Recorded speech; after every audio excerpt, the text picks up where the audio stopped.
नया chapter start करना। अपना चैप्टर का नाम है विद्युत, सिर्फ नाम है विद्युत या इलेक्ट्रिसिटी, ये अपने चैप्टर का नाम है। ठीक है, धीरे धीरे स्टेप बाय स्टेप हम आगे बढ़ते चलेंगे। अगर आपने एक भी स्टेप बीच में से मिस कर दिया तो आगे वाला स्टेप समझना थोड़ा सा मुश्किल हो जाएगा। इलेक्ट्रिसिटी या विद्युत, मान लो आप कभी भी स्कूल ही नहीं गए हो, ठीक है, या आपने कुछ भी नहीं सीखा है, या आपके मम्मी पापा कब ये बोलते हैं कि यार आज तो इलेक्ट्रिसिटी नहीं है, या आज बिजली नहीं है, या आज हमारे घर पे लाइट नहीं है। 3 वर्डों का इस्तेमाल होता है, या तो इलेक्ट्रिसिटी नहीं आ रही है, या बिजली नहीं आ रही है, या लाइट नहीं आ रही। कब हम कहते हैं? या तो हमारा बल्ब नहीं जल रहा हो तब हम कहते हैं कि यार लाइट नहीं आ रही है ना, या फिर पंखा नहीं चल रहा हो तब हम कहते हैं कि यार लाइट नहीं आ रही है, या फिर टीवी नहीं चल रहा हो तब हम कहते हैं कि लाइट नहीं आ रही है, या फिर हमारा फ्रिज नहीं चल रहा हो तब हम कहते हैं लाइट नहीं आ रही है, या फिर हमारा हीटर, या फिर प्रेस, कूलर, ये सारे के सारे किससे चलते हैं? इलेक्ट्रिसिटी से या बिजली से, इलेक्ट्रिसिटी या बिजली से चलते हैं। ठीक है, और अगर ये काम नहीं कर रहे तो हम कहते हैं कि आज या तो लाइट नहीं आ रही है, या फिर वो अपना मशीन ख़राब है। मशीन ख़राब के लिए एक बार हम छोड़ देते हैं, हम कि ये समझते हैं कि वो लाइट क्या चीज़। ठीक है, ऐसा उसके अंदर क्या है कि अगर बल्ब के अंदर जाएगी तो उसको तो जलाएगी, वहाँ से रोशनी उत्पन्न होती है, हमें चीज़ें दिखाई देती है। वही लाइट या वही इलेक्ट्रिसिटी अगर पंखे के अंदर जाती है तो हम कहते हैं कि पंखा चल रहा है, उसके अंदर से रोशनी तो नहीं आती है ना, अलग है दोनों के अंदर। ऐसे ही वही इलेक्ट्रिसिटी अब उठ के ना तो पंखे के अंदर गई, ना ही बल्ब के अंदर गई, वो चली गई हीटर के अंदर या फिर प्रेस के अंदर। तो प्रेस गर्म होता है, ना तो वो हवा देता है, ना ही वो प्रकाश देता है, ना तो प्रकाश देता है ना ही वो हवा देता है, लेकिन वो गर्म होता है। लेकिन तीनों के अंदर जा कौन रही है? इलेक्ट्रिसिटी, है ना। तो फिर ये इलेक्ट्रिसिटी क्या चीज़ है जो इतने सारी चीज़ों को अलग अलग तरीके से चलाती है? दोनों में, तीनों में नाम एक है, इसका मतलब कोई ना कोई चीज़ भी एक ही होगी जो इनमें जा रही है ना। जैसे ही हमने स्विच ऑन किया या स्विच ऑफ किया, स्विच को हमारे यहाँ पे स्विच लगे हुए हैं, जैसे ही स्विच ऑन किया तो ऐसी क्या चीज़ चलती है या क्या होता है कि पंखा चलता है, या फिर बल्ब जलता है, या फिर अपना हीटर या प्रेस है वो गर्म हो जाता है। ऐसी क्या चीज़ वहाँ पे होती है? यानी कि कौन उसको बताता है कि चल अब तू चल, या अब तू जल, या अब तू गर्म हो जा? कोई तो बताता ही होगा ना। क्लियर है? तो सबसे पहले हमें उसी चीज़ को पहचानना है कि वो कौन जाके बताएगा। कोई तो जाके बताएगा ही। ऑन किया तो उसको कौन बताएगा जाके कि चल अब तू ऑन हो जा? तो उसके अंदर किसी को तो चलना पड़ेगा। ठीक है, जो कण या छोटे से छोटा वह कण जो वहाँ से चलता है उसको भी हमें सबसे पहले पहचानना पड़ेगा। और एक और इंटरेस्टिंग चीज़, जब इलेक्ट्रिसिटी का आविष्कार हुआ था ना, या किसी ने पहले पता लगाया था, उस वक्त तक उस कण का नाम भी नहीं पता था कि वो कौन सा कण चलता है। लेकिन बस इतना पता था कि बीच में हमने एक तार लगाया, एक वायर लगाया धातु का, तभी एक जगह से दूसरे जगह तक वो चीज़ जो उस तार के अंदर से चलती है वो गई, और आगे जाके हमारा बल्ब जल गया। हमारा काम सिर्फ बल्ब जलाना था, वो जल रहा था। ठीक है, लेकिन उस तार के अंदर से कौन चल रहा है ये नहीं पता था किसी को भी। उसकी खोज तो बहुत बाद में हुई, लेकिन उस तार, इतना तो आपको समझ में आ ही रहा कि उसके तार के अंदर से कोई तो जाएगा ही जाएगा, है ना। तो सबसे पहले उस तार के अंदर से, अगर वो धातु की तार है तो उसके अंदर, या फिर धातु है इसका मतलब वो पदार्थ भी है। और हमने पहले चैप्टर के अंदर हम पढ़ चुके हैं कि सभी पदार्थ किससे मिलकर बने हुए हैं? परमाणुओं से। छोटे छोटे कण जिनका नाम क्या है? परमाणु। और परमाणु किससे मिलकर बने हुए हैं? इलेक्ट्रॉन, प्रोटॉन और न्यूट्रॉन्स। इन्हीं 3 चीज़ों से मिलकर बने हुए हैं। यानी कि सारे के सारे पदार्थ है वो परमाणु से मिलकर बने हुए हैं। और परमाणु किससे मिलकर बना हुआ है? इलेक्ट्रॉन, प्रोटॉन, न्यूट्रॉन से। प्रोटॉन और न्यूट्रॉन ये तो होते हैं नाभिक के अंदर, इलेक्ट्रॉन होता है नाभिक के बाहर, यानी कि नाभिक के अंदर तो कौन है, प्रोटॉन और न्यूट्रॉन, और नाभिक के बाहर ऐसे इलेक्ट्रॉन। ठीक है, क्लियर है। एक ये हुआ एक परमाणु, इसके साथ एक परमाणु और जुड़ा होता है, ऐसे ही एक परमाणु और ऐसे मिलके लाखों करोड़ों परमाणु मिलके और एक पदार्थ बन जाता है। ठीक है ना, समझ रहे हो इतनी चीज सारे। अगर हमने एक जगह से विद्युत धारा या इलेक्ट्रिसिटी, अभी हमने विद्युत धारा नाम यूज नहीं किया, हम सिंपल बोल रहे हैं इलेक्ट्रिसिटी, जो हम डेली लाइफ में बोलते हैं। ठीक है, इलेक्ट्रिसिटी को एक जगह से दूसरी जगह भेजना है तो हमें पता है हमें वहाँ पे वायर या तार जोड़नी पड़ेगी। वो तार नॉर्मली धातु की ही होती है। ठीक है, क्लियर है। या धातु की बजाय हमें पता है कि हमारे आसपास जो भी चीज़ है सबको हम क्या बोलते हैं, पदार्थ बोलते हैं। पदार्थ है वो परमाणु से मिलकर बना है, परमाणु वो इलेक्ट्रॉन प्रोटॉन और न्यूट्रॉन से मिलकर बना है ना। परमाणु से मिलकर ही एक परमाणु ऐसे ऐसे ऐसे लाइन में जुड़ के और लाखों करोड़ों परमाणु आपस में जुड़ते हैं और जुड़ के बनाते हैं पदार्थ। ठीक है, इसका मतलब जो हमने तार लगाई हुई है उस तार के अंदर भी क्या है, यही परमाणु ऐसे जुड़े होंगे, है ना। क्लियर है ना। तो इसका मतलब क्या है, मान लेता हूं मैं 1 मिनट के लिए कि यही अपनी वायर है। ठीक है, जिसके अंदर ऐसे परमाणु हैं, एक यहाँ परमाणु है, एक यहाँ, ऐसे बहुत सारे परमाणु हैं। क्लियर है। बीच में कौन होगा, प्रोटॉन और न्यूट्रॉन तो बीच में होंगे। क्लियर है, प्रोटॉन और न्यूट्रॉन, यहाँ पे भी प्रोटॉन और न्यूट्रॉन, यहाँ पे भी प्रोटॉन न्यूट्रॉन, यहाँ पे भी प्रोटॉन न्यूट्रॉन। ठीक है, और इलेक्ट्रॉन बाहर। अब अगर यहाँ से कोई चीज चलेगी तो इसके अंदर से कौन चलाएगा उसको, सबसे पहले चांसेस किसके हैं, इलेक्ट्रॉन के। क्यों, क्योंकि इलेक्ट्रॉन नाभिक से बाहर है, सबसे पहले अगर कोई चलेगा तो इलेक्ट्रॉन ही चलेगा। क्लियर है ना। और विद्युत के अंदर या इलेक्ट्रिसिटी के अंदर यहाँ से पक्का कोई ना कोई चीज़ चलती है तभी तो यहाँ जाके पहुँचती है ना। वो क्या है, तो यहाँ से हम या तो इलेक्ट्रॉन चल सकता है या प्रोटॉन या न्यूट्रॉन, क्योंकि पूरे पदार्थ के अंदर ये तीन ही चीज़ है, इलेक्ट्रॉन प्रोटॉन न्यूट्रॉन। प्रोटॉन और न्यूट्रॉन नहीं चल सकते, क्यों, क्योंकि वो नाभिक के अंदर होता है। ठीक है, और दुनिया का सबसे स्ट्रॉन्ग, सबसे शक्तिशाली अगर कोई बल है ना तो वो नाभिकीय बल होता है। ठीक है, जिसे हम न्यूक्लियस फोर्स या न्यूक्लियर फोर्स बोलते हैं। सबसे स्ट्रॉन्गेस्ट फोर्स है आज के वक्त दुनिया के अंदर, दुनिया या पूरे ब्रह्मांड के अंदर भी अगर हम बोलें तो सबसे बलशाली फोर्स यही हमें पता है। क्लियर है। यानी कि प्रोटॉन और न्यूट्रॉन है, इनको बाहर निकालने के लिए हमें और भी बहुत ज़्यादा फोर्स, जितना इसके अंदर है उससे तगड़ा फोर्स लगाएंगे तभी तो ये बाहर निकलेंगे। क्लियर है ना। तो इसका मतलब प्रोटॉन और न्यूट्रॉन तो नहीं चल सकते, तो चलेगा कौन, इलेक्ट्रॉन चलेंगे। क्लियर है। इलेक्ट्रॉन यहाँ से चलेंगे और वहाँ तक जाएंगे। उसके अंदर इलेक्ट्रॉन प्रोटॉन न्यूट्रॉन ये 3 प्रकार के पदार्थ होते हैं, ये भी हम शुरू से पढ़ते आ रहे हैं।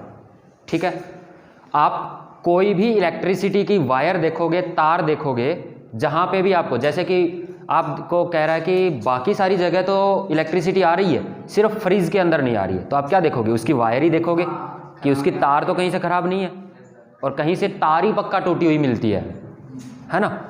इसका मतलब है कि विद्युत धारा को या इलेक्ट्रिसिटी को लेके कौन जाता है, वो तार ही लेके जाती है। ठीक है, अब मैं आपको उससे थोड़ा सा अंदर लेके चल रहा हूँ कि तार के अंदर ऐसी क्या चीज़ है जो उसको लेके जाती है, क्योंकि 10th क्लास के अंदर हमें यही पढ़ना है। इतना तो हमें पता है कि कोई ऐसा है जो एक जगह से दूसरी जगह उस इलेक्ट्रिसिटी को लेके जाता है, ये सबको समझ में आया। ठीक है, अब हमें ये बात करनी है कि है कौन वो जो लेके जाता है। क्लियर है सबको। तो यहाँ से ये अपनी वायर मैंने बनाई, वायर के अंदर, क्योंकि वायर भी एक पदार्थ है, तो पदार्थ है तो पक्का उसके अंदर भी परमाणु होंगे, इलेक्ट्रॉन प्रोटॉन न्यूट्रॉन होंगे। अब उन्हीं इलेक्ट्रॉन प्रोटॉन न्यूट्रॉन में से कोई एक ऐसा है जो ये काम कर रहा है। क्लियर है। अब हम समझते हैं कि इनमें से कौन है, तो प्रोटॉन और न्यूट्रॉन है वो नाभिक के अंदर है, नहीं चलेगा। इलेक्ट्रॉन बाहर है, वो चलेगा। ठीक है, अब कुछ पदार्थ ऐसे होते हैं जिनके अंदर ये इलेक्ट्रॉन इस नाभिक के साथ बहुत बलशाली बल से जुड़ा हुआ होता है। ठीक है, और कुछ ऐसे होते हैं जिनके अंदर ये नाभिक है, इसके ऊपर प्लस चार्ज होता है पॉजिटिव, और इसके ऊपर ऋणात्मक आवेश होता है, तो दोनों एक दूसरे को खींच के रखते हैं। तो अगर ये वाला बल जिसके अंदर बहुत ताकतवर है, इसका मतलब ये इलेक्ट्रॉन इससे छिटकेंगे नहीं, इससे बाहर नहीं निकलेंगे, तो वो चल भी नहीं पाएंगे। क्लियर है। लेकिन धातु जो है, जो हमारी तार जिसकी बनी होती है, उसके अंदर ये इलेक्ट्रॉन नहीं, ये इसके थोड़े से कमज़ोर सा बल होता है और वो बाहर निकल जाते हैं। ठीक है। और उस इलेक्ट्रॉन को हम बोलते हैं फ्री इलेक्ट्रॉन, स्वतंत्र इलेक्ट्रॉन। ठीक है। वो फ्री इलेक्ट्रॉन फिर क्या करता है, वो फ्री इलेक्ट्रॉन यहाँ से आगे जाता है, आगे जाता है, जाता जाता और यहाँ पे पहुँच जाता है। क्लियर है। और यहाँ से यहाँ जैसे ही पहुँचा, हम कहते हैं कि यहाँ से यहाँ कौन पहुँच गई, इलेक्ट्रिसिटी पहुँच गई। क्लियर है ना, समझ में आया क्या। अब हमें इतना समझ में आया कि एक जगह से दूसरी जगह तक धातुओं के अंदर विद्युत धारा अगर हमें पहुंचानी है तो हमारे पास क्या होने चाहिए, इलेक्ट्रॉन होने चाहिए। क्लियर है ना। इलेक्ट्रॉन एक जगह से दूसरी जगह किसको लेके जाते हैं, विद्युत धारा को लेके जाते हैं। या यूं कहें कि विद्युत धारा एक्चुअल में है ही वही।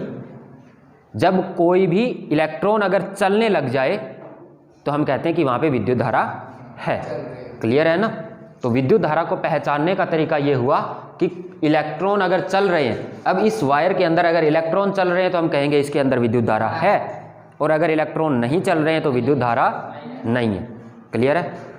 अब क्या सभी पदार्थों के अंदर इलेक्ट्रॉन ही चलते हैं क्या इलेक्ट्रॉन को चलने के लिए क्या चीज़ ज़रूरी है, या कैसे चलते हैं। अगर इलेक्ट्रॉन चलता है तो कोई और छोटा सा कण, जैसे कि ये डस्टर है, ये चौक है, इसको भी चलना चाहिए जैसे इलेक्ट्रॉन चलता है। तो इलेक्ट्रॉन के ऊपर ऐसा क्या गुण आ जाता है, क्या उसकी ऐसी कैरेक्टरिस्टिक है जिसकी वजह से वो चल पाता है। सबसे पहले तो आपको ये समझ में आया ना कि इलेक्ट्रॉन चलता है, आया कि नहीं। अब हमें ये समझना है कि उसके ऊपर ऐसी क्या चीज़ है कि वो चलता है।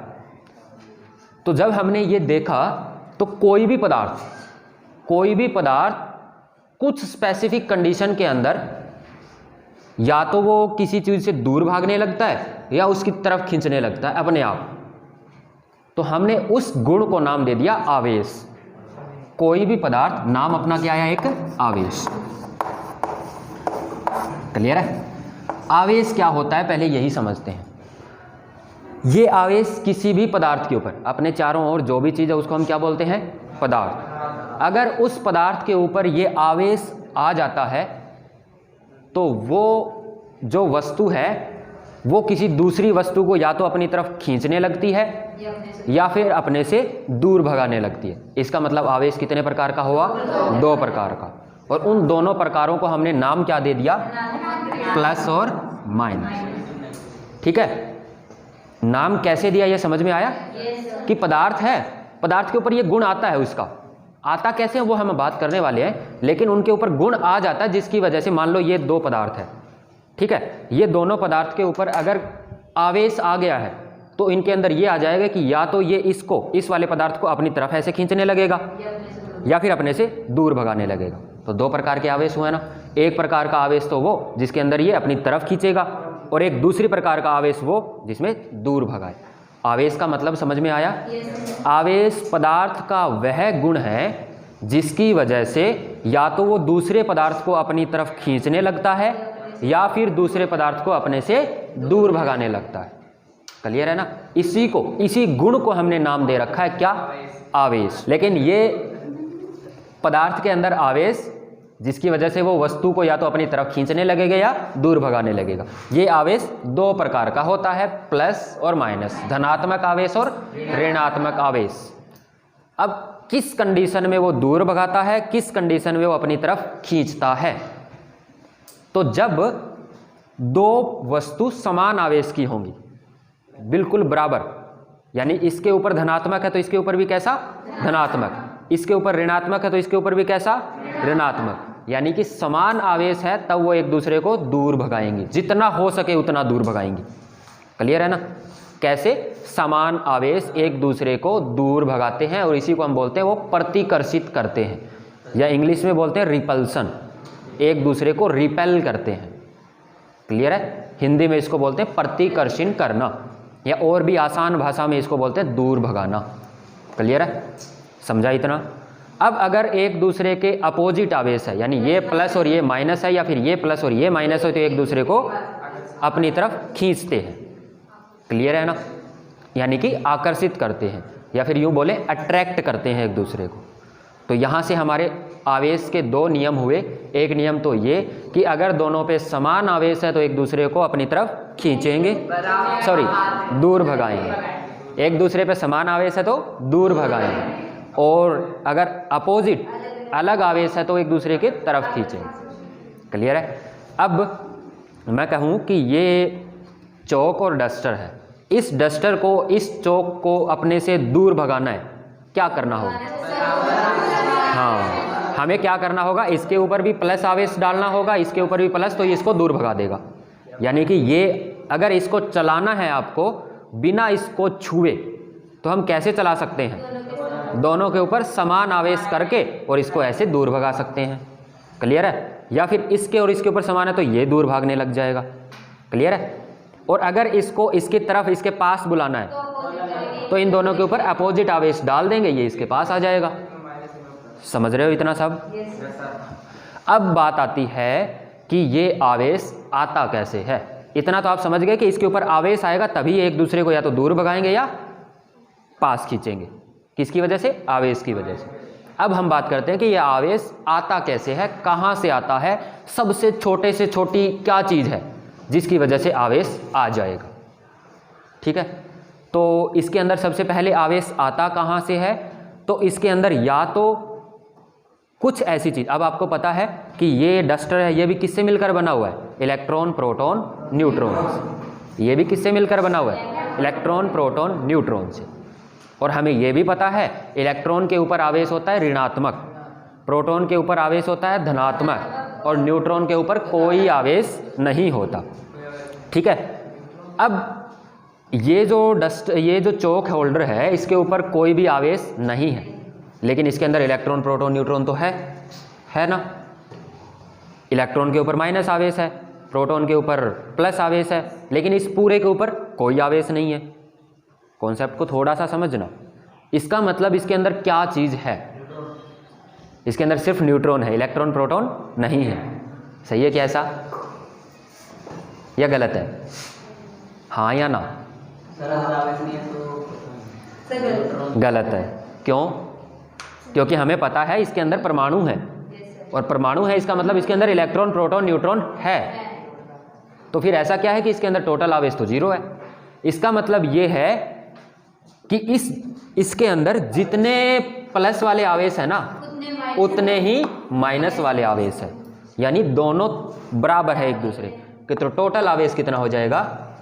जीरो। यानी कि एक दूसरे के प्रभाव को ये क्या कर देते हैं? खत्म कर देते हैं, यानी कि उदासीन कर देते हैं। क्लियर है ना? तो इसके अंदर जितने इलेक्ट्रॉन हैं उतने ही क्या हो जाएंगे?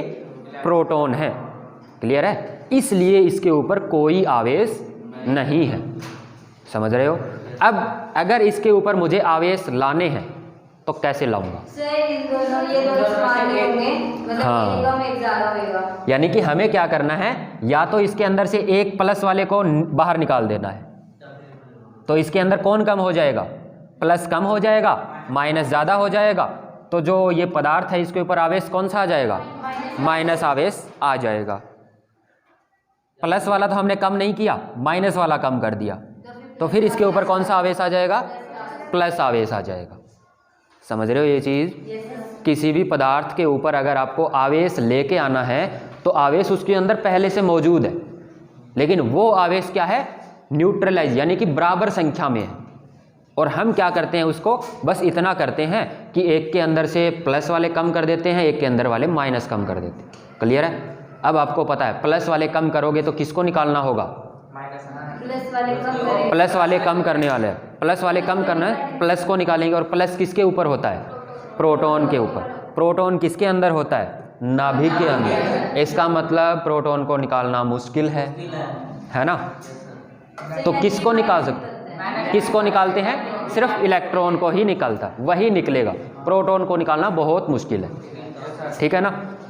अब किसी पदार्थ के ऊपर आपको अगर ऋणात्मक आवेश देना है, जैसे कि मान लो यही पदार्थ है, ये अपनी वायर है, इसके ऊपर आपको ऋणात्मक आवेश देना है, तो इसको क्या दोगे? इलेक्ट्रॉन दे देंगे। तो इसके ऊपर कौन सा आवेश आ जाएगा? ऋणात्मक।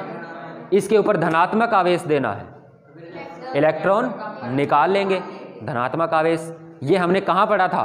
संयोजकता के अंदर। क्लियर है ना? संयोजकता के अंदर यही पढ़ा था। इलेक्ट्रॉन दे दिया ऋणात्मक आवेश, इलेक्ट्रॉन ले लिया धनात्मक आवेश। क्लियर है?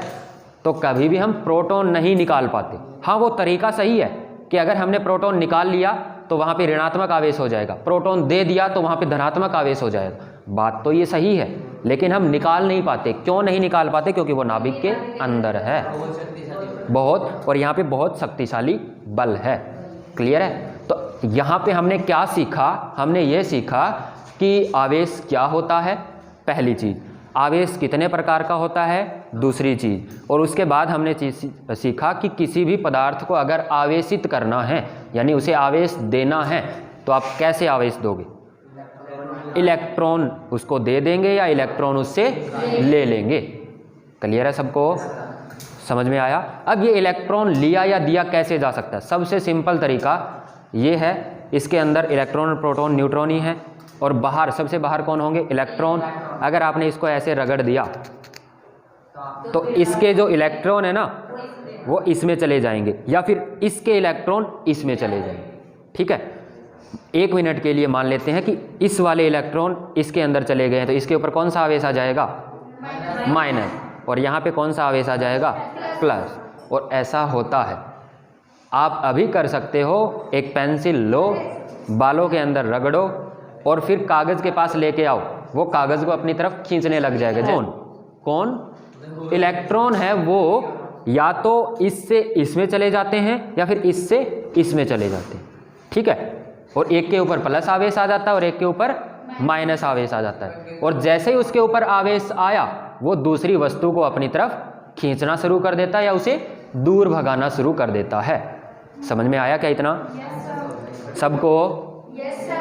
अब सबसे छोटे से छोटा आवेश किस पर होता है? 2 प्रकार के आवेश हुए थे, उसमें हमने ये भी सीख लिया कि अगर हमें किसी वस्तु को आवेशित करना है तो उसके अंदर से या तो इलेक्ट्रॉन निकालने पड़ेंगे या फिर इलेक्ट्रॉन देने पड़ेंगे, यानी कि माइनस वाले से ही काम चलाना पड़ेगा, प्लस वाला हम नहीं निकाल सकते। क्लियर है? अब थोड़ा सा और आगे बढ़ते हैं कि सबसे छोटा आवेश है वो सबसे छोटे से छोटा आवेश कौन सा होगा? ठीक है? इस दुनिया के अंदर सबसे छोटे से छोटा आवेश कौन सा होगा? क्योंकि अगर हमने छोटे से छोटा पता कर लिया तो फिर बड़े से बड़ा तो हम बना ही लेंगे। कैसे? उन छोटे छोटों को आपस में मिलाते जाएंगे, बड़ा अपने आप बन जाएगा। बनेगा कि नहीं? ठीक है ना? तो हम सबसे पहले ये पता करते हैं कि सबसे छोटे से छोटा आवेश किस पदार्थ पर होता है और कितना होता है। समझ रहे हो मेरे क्वेश्चन को? या फिर प्लस का होता है या माइनस का होता है। क्लियर है? तो सबसे छोटे से छोटा कण कौन सा है? तो सबसे छोटा सा छोटा जो कण अभी तक हमें ज्ञात है, मुझे बताओ सबसे छोटे से छोटा कण है वो आप कैसे पता करोगे? या मैं कह दूं कि ये डस्टर है, इसका सबसे छोटे से छोटा कण बताओ, तो इसको तोड़ते जाएंगे, आखिर में जो बचेगा, जो टूटे नहीं, वही सबसे छोटा है। पदार्थ के साथ भी यही होता है। आप कोई भी पदार्थ ले लो, कोई भी पदार्थ ले लो, अगर वो पदार्थ तोड़ते जाएं और आखिर में सबसे छोटे से छोटा बचेगा ही, है ना?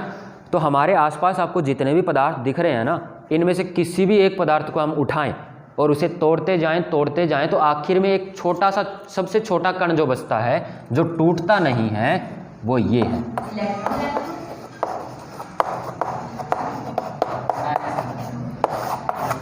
आज तक इस इलेक्ट्रॉन से आगे हम नहीं तोड़ पाए। प्रोटॉन और न्यूट्रॉन को हम तोड़ चुके हैं। ठीक है? वो आप बड़ी क्लासों में पढ़ोगे कि प्रोटॉन और न्यूट्रॉन टूटने से क्या बनता है। नाम उसका मैं बता सकता हूं अभी आपको कि इलेक्ट्रॉन को अभी हम तक नहीं तोड़ पाए हैं, तो सबसे छोटा कण कौन? इलेक्ट्रॉन। प्रोटॉन न्यूट्रॉन को अभी हम तोड़ चुके हैं। प्रोटॉन और न्यूट्रॉन को तोड़ने से क्वार्क बनते हैं, क्वार्क। ठीक है? तो अगर सबसे छोटे से छोटा आवेश होगा तो वो इसके ऊपर ही होगा। क्यों? क्योंकि सबसे छोटा कण यही है। क्लियर है सबको? तो सबसे छोटा कण अगर आपसे पूछे तो कौन है वो? इलेक्ट्रॉन।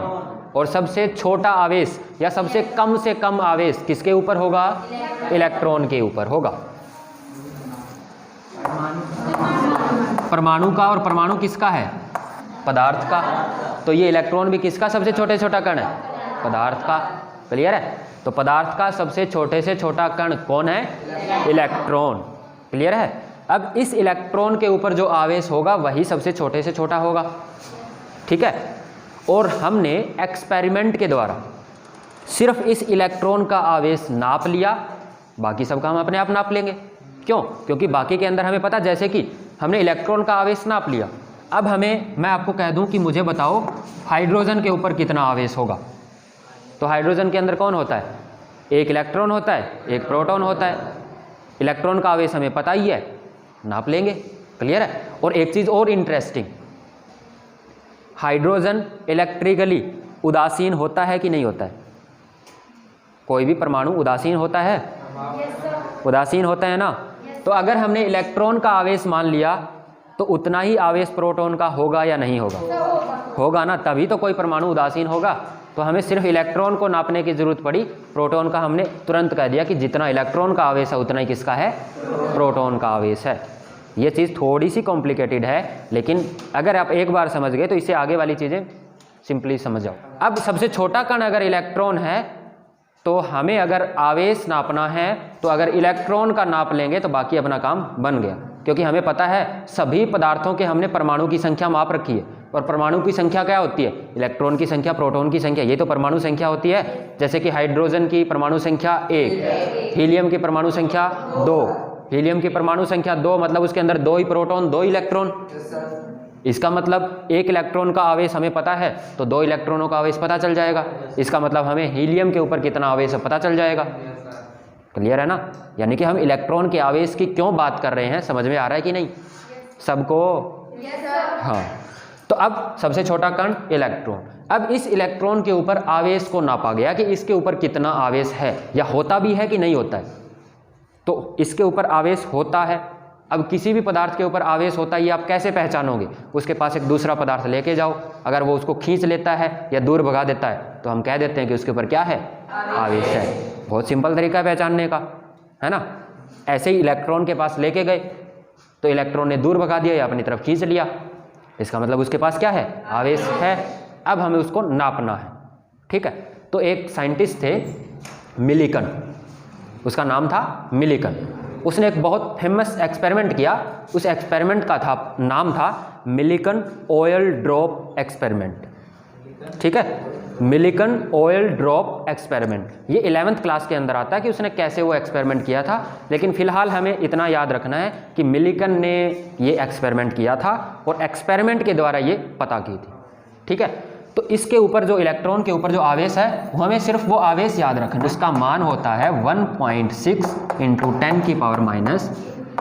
10⁻90। क्लियर है? ये किसके ऊपर आवेश है? इलेक्ट्रॉन के ऊपर। हम बात किसकी कर रहे हैं? आवेश की बात कर रहे हैं। क्लियर है? और ये आवेश इलेक्ट्रॉन के ऊपर क्या गुण लेके आता है?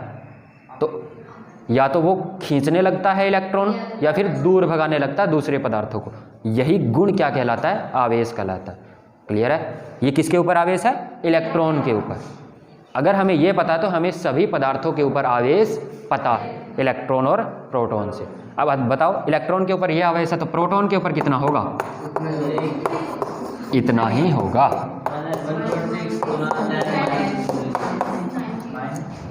ठीक है? अब इसके अंदर इन दोनों के अंदर सेम है, तो फिर आपका क्वेश्चन ये होना चाहिए कि फ़र्क क्या है दोनों में? तो ये होता है माइनस और ये होता है प्लस। क्लियर है? सिर्फ इतना ही फ़र्क होता है, दोनों के ऊपर आवेश समान होता है, प्रोटॉन और इलेक्ट्रॉन के ऊपर। क्लियर है सबको? अच्छा, अब ये हमने पहली चीज़ पढ़ी है आवेश। अब आवेश का मात्रक क्या होता है? मात्रक मतलब मापन। जैसे कि लंबाई को हम मापते हैं किस में? सेंटीमीटर, मीटर, किलोमीटर, इसमें नापते हैं। किलोमीटर है, मीटर है, सेंटीमीटर है, क्या है? अभी तक हमें ये चीज़ नहीं पता, यानी इसका मात्रक हमें बनाना पड़ेगा, है ना? जैसे कि मान लो आपको दुकान लगानी है और कोई सामान बेचना है, तो उसके लिए आप अपनी दुकान के अंदर सबसे पहले क्या लेके आते हो? तराजू लेके आते हो, तौलने वाला सामान, तभी तो आप दूसरे वाले को दे पाओगे। समझ रहे हो कि नहीं? और उस तराजू पे लेके आने के बाद आप ये निश्चित करते हो कि मुझे इसको 1 किलो देनी है, 2 किलो देना है, 1 लीटर देना है, 2 लीटर देना है कि 3 लीटर देना है। यानी कि आप वो जो 1 लीटर, 2 लीटर, 1 किलो, 2 किलो, 1 ग्राम, 2 ग्राम, ये आप क्या मापने की जो इकाई है वही तो डिसाइड करते हो दुकान के अंदर बैठ के। करते हो कि नहीं करते? है ना? वैसे ही ये है आवेश। अब इस आवेश को मापने की भी हमें इकाई बनानी है। इस आवेश को मापने की जो हमने इकाई बनाई है वो बनाई है कूलम। क्या बनाई है? कूलम। क्लियर है? लिखते किससे इसको? सी से।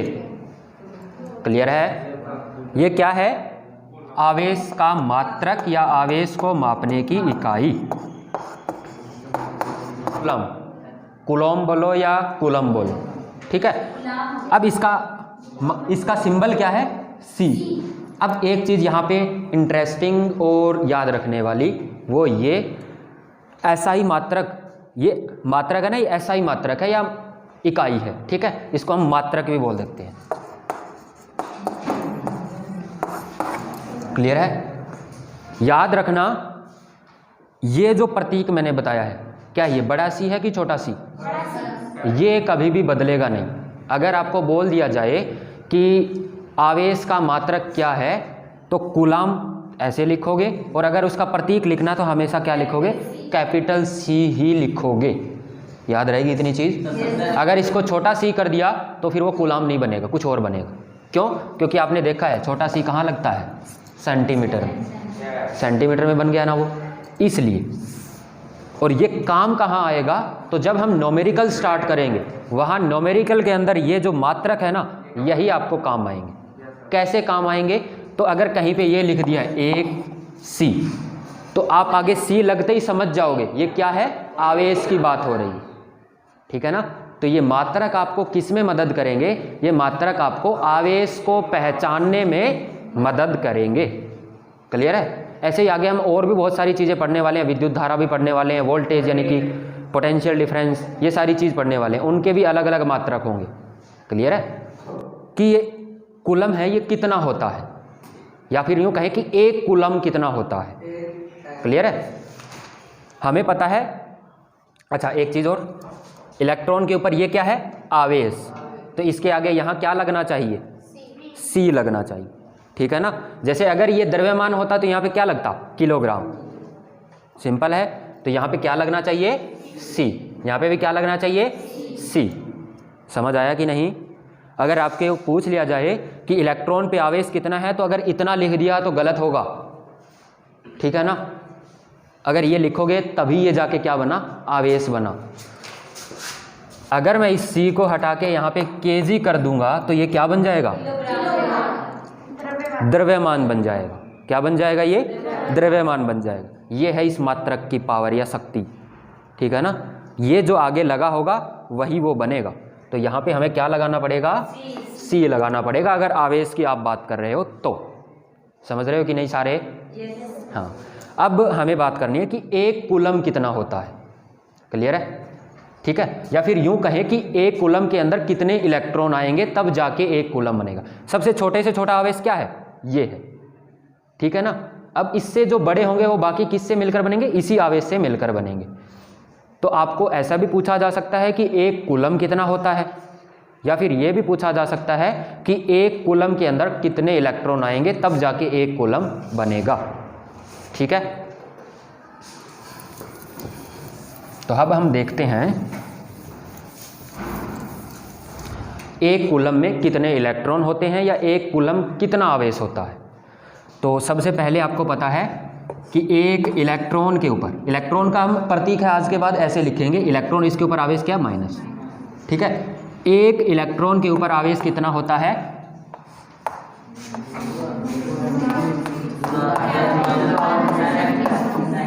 ठीक है।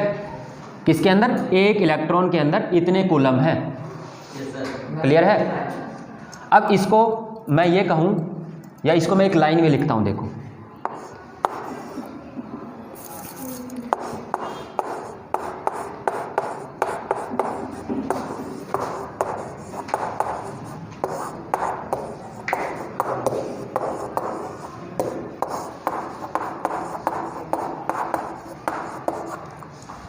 1.6 इंटू 10⁻⁻19 कूलम आवेश होता है कितने इलेक्ट्रॉन में? एक इलेक्ट्रॉन में।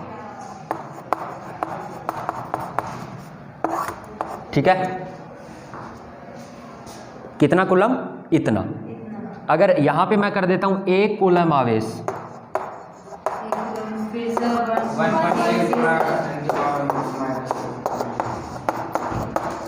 ये कौन सा तरीका है? इसे हम कहते हैं एकिक नियम या यूनिटरी मेथड। ये अगर आपने कहीं पढ़ा हो तो यहाँ पे जैसे ही एक किया तो ये वाला कहाँ चला जाता है? उधर, उसके डिवाइड में नीचे चला जाता है। आपको इतने कूलम आवेश से 1 इलेक्ट्रॉन के ऊपर 1 कूलम आवेश कितने पे होगा?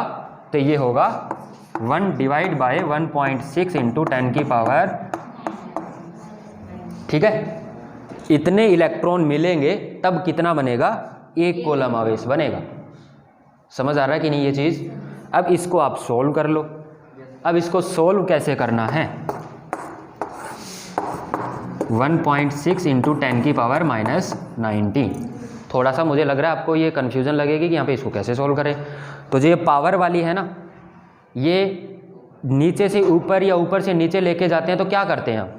जैसे इसको अगर यहाँ से ऊपर लेके जाना है, क्योंकि इसको भाग तो हम कर नहीं सकते, क्लियर है?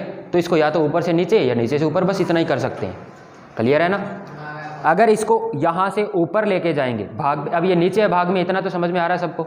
यहाँ से अगर इसको ऊपर लेके जाएंगे तो इसके पावर में माइनस है तो प्लस हो जाता है और प्लस है तो माइनस हो जाता है, क्लियर है? तो इसको मैं अगर ऊपर लेके जाऊँ तो देखो क्या होगा, 1.6 10 की पावर 19 माइनस से प्लस हो गया। ऐसे हम पावर वाली टर्म है उसको सोल्व करते हैं, और सबसे इजी होती है पावर वाली टर्म को सोल्व करना, क्लियर है ना? उसको बस हमेशा अगर वो नीचे आ रही है तो ऊपर करके लिख दो, और अगर ऊपर ही है तो बस पड़ी रहने दो, क्लियर है ना? उसको हिलाओ ही मत, समझ रहे हो? अब बात करनी है इसको, यानी 1/1.6। अगर मैंने ये पॉइंट हटाया तो ऊपर क्या आ जाएगा? 10। 10/16, समझ रहे हो इसको? 10/16 कितना होता है? 5/8 या सिंपल ऐसे भी तो लिख सकते हो, यहाँ 10 यहाँ 16, क्लियर है? इसको सोल्व कर लोगे, इसको सोल्व करोगे, इतने इलेक्ट्रॉन मिलेंगे तब जाके क्या बनेगा? 1 कूलम आवेश बनेगा। अब ये संख्या बड़ी है कि छोटी है, कि बहुत बड़ी है कि बहुत छोटी है? ये हुआ क्वेश्चन, 1 कूलम में, 1 कूलम आवेश में कितने इलेक्ट्रॉन होते हैं? तो कितने आएंगे? इतने, क्लियर है?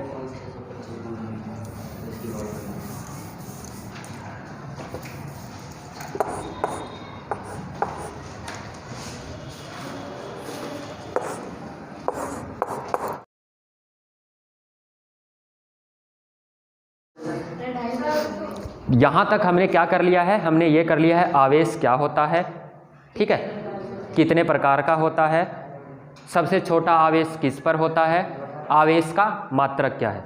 इसको हम एक एक करके 2-3 क्वेश्चन है वो लिख लेते हैं।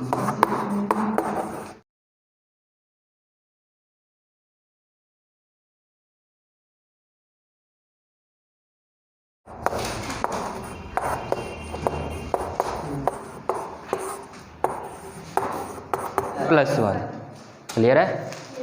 यहाँ पे हम आज की क्लास को ख़त्म कर